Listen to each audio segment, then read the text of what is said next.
Hi, and welcome to this video.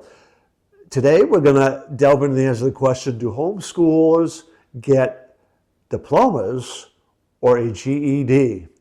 The answer can vary from state to state, and a lot of it is personal choice on the family. So we'll look at the pros and cons and how you go about getting one or the other in this video.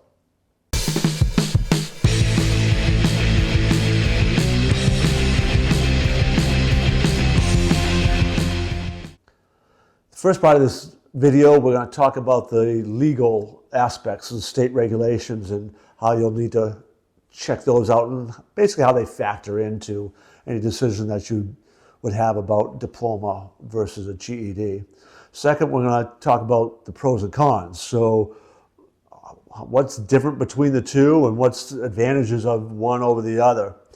Third, we're going to be talking about whether colleges and businesses look at them equally, right? How does that factor into any decision making that you have?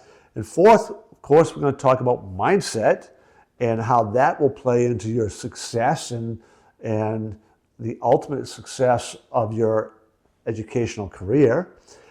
And lastly, we're going to look at some real life people who went one route or the other and their experiences with those. So the first thing parents need to do is check out state regs and laws. Unfortunately, there are plenty of resources easily available online that can help you with that. Ultimately, what you're trying to find out is this idea of a diploma. Parents who are homeschooling their children will have to meet certain expectations to show that their child has met the same criteria to graduate as any public school student or even private school student, right? They need to have met certain standards that the state has set aside for any student who's being educated in that state. And then the parent's obligation is to meet those. Now, it could be just proving that you did by showing this is what we covered, these are all the things we did. You have some licensed teacher sign off on it and saying, yes, they met competency in these areas. It could be that and taking standardized tests. It could be just taking a standardized test to show that you met, the expected outcomes. Each state's going to be a little bit different on what those expectations are, and parents will need to investigate that to know. GED is a little bit more uniform. The GED's graduate equivalency degree, that's one thing. It might graduate equivalency diploma. There's a couple different wordings that GED will stand for, but ultimately there are set test rate standards that kids will take a test to get their GED, right? They have to meet a certain score on these tests, and then you've shown that, yes, you've met the learning standards needed in order to show that you've got this equivalency of a high school diploma.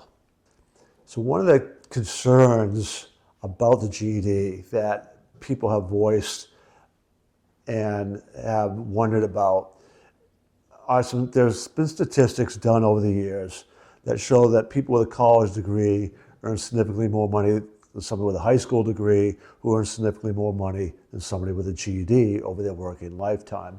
A GED in the past has been viewed as something people take who have essentially dropped out of high school and are trying to get back into things, and they want to show that they've developed enough of the thinking skills, the academic skills, to be of value in the workplace. So because of that connotation, GET has kind of had a negative view for a while. That has begun to change some. I don't know if some of these statistics have changed yet, because those were longitudinal statistics, and we have really not been in this homeschooling boom long enough to really get some of that harder data. Ultimately, though, whether it is a GED or a diploma that you've gotten through other testing, a homeschool diploma, the one thing that employers and colleges are really looking for are people who can think and their character and all of those things that are mindset related. So when you develop the right mindset along with developing some of those core academic thinking skills, you are going to be of value in the world.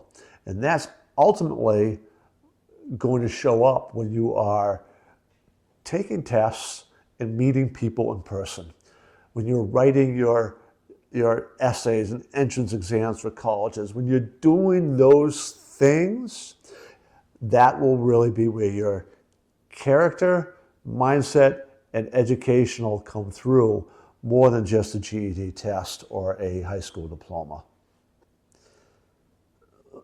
So when it comes to getting into college, one of the things that will really help with homeschoolers are some testing, right? Because that's something that the colleges can look at and really gauge, like, are you academically capable of meeting the rigors of this particular school? One of the challenges that colleges have had with the decline in the people who are taking like SATs and the change of the SATs over time has been trying to figure out somebody who graduates top of their class in a small rural high school might be extremely gifted, but they might not be compared to somebody who graduated at the top of their class that had 1,000 students in it.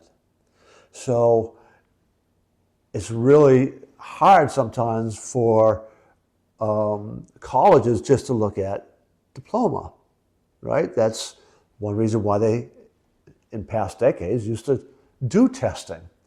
But this is also where some of their interviewing and application processes are trying to get more of that information in other ways. So homeschoolers can package together some really good material to show the academic skills and abilities of their child that will knock the socks off of any college recruiter. So that's, the admissions department ultimately want to know, will this student enrich our community of learners and be able to be successful here? Because if they drop out, it does not look good on that school, right? If they flunk out, it does not look good on that school. So from their mind, they want somebody who can enrich their learning community while also being successful there. So ultimately, your mindset, as I repeat over and over, is going to have such a huge factor.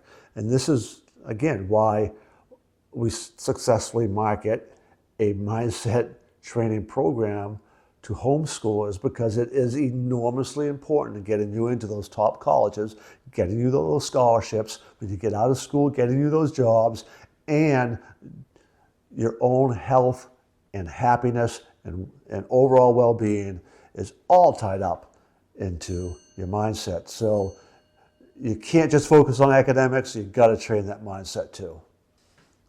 For a real life example, we're going to look at two famous people. One was an athlete, one an actress.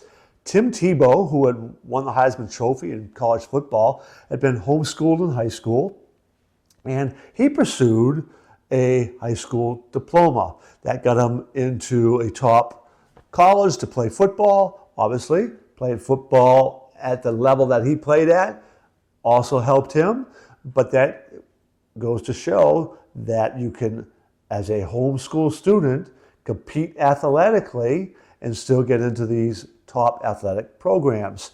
And Tim Tebow ended up, like I said, winning the Heisman Trophy, played a little bit in the NFL. The other person is Emma Watson, and she was homeschooled during the filming of all the Harry Potter series, right? So she was able to balance the acting and oh, I don't even remember how many Harry Potter movies there are, but she, was in all of those. So she got a GED instead of doing a homeschool diploma, but that homeschooling allowed her to pursue both the professional acting career and this. But she also went on to get into an elite college, one of the hardest colleges in the country to get into, Brown University. So clearly she brought enough to the table besides just her acting, her well-known acting ability, for Brown to say, yes, she can also handle the academics here, and she had a GED. I invite you to subscribe to our channel, check out our other videos. In particular, you might be interested in the video, how much does it cost to homeschool? So check that video out today, and I'll see you in the next video.